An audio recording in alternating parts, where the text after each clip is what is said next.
Сәлеметсіздер ме? Бүгін біз өт аурулары туралы әңгімелесетін боламыз.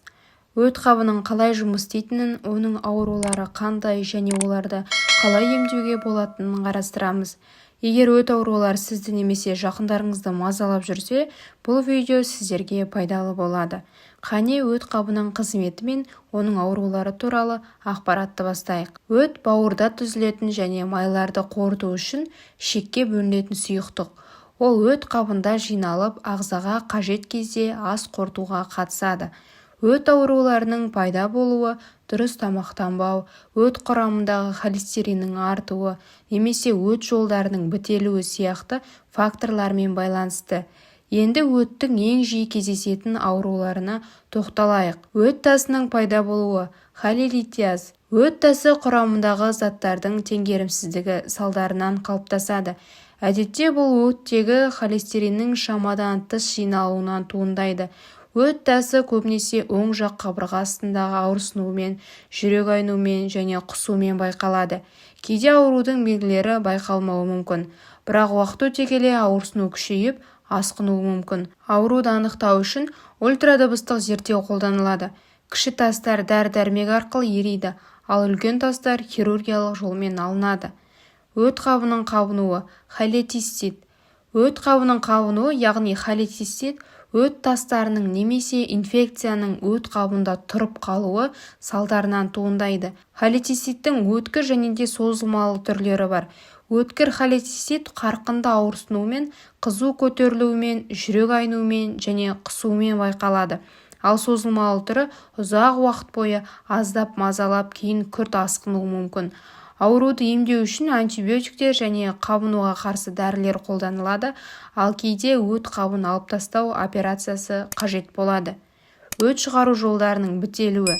Өт шығару жолдарының бітелуі көбінесе өт тастарының өт жолдарын бітеп қалуынан немесе ісік пайда болуынан туындайды. Бұл жағдай өттің ішекке өтуіне кедергі жасайды. Нәтижесінде өт қанға түседі. Негізгі белгілері терінің және де көздің сарғаюы, зәрдің қоюлануы және нәжістің түсінің ағаруы. Бұл ауруды емдеу эндоскопиялық әдіспен өт жолдарын тазалау немесе кеңейту арқылы жүзеге асады. Кейбір жағдайларда хирургиялық араласу қажет. Өт қабының ісігі. Өт қабының қатерлі ісігі өте сирек кездесетін, бірақ қауіпті аурулардың бірі. Оның себебі көбінесе созылмалы қабынулардан туындайды.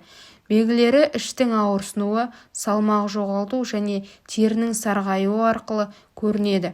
Өт қабының ісігі ерте анықталса, оны хирургиялық жолмен алып тастауға және одан кейін химиотерапия жүргізуге болады. Алайда бұл ауру асқынған жағдайда емдеу қиынға соғуы мүмкін. Өт ауруларының алдын алу үшін дұрыс тамақтану және өмір салтын сақтау өте маңызды. Майлы және де қуырылған тағамдардан бас тартып, талшыққа бай және жеңіл қорытылатын тағамдарды тұтыну керек.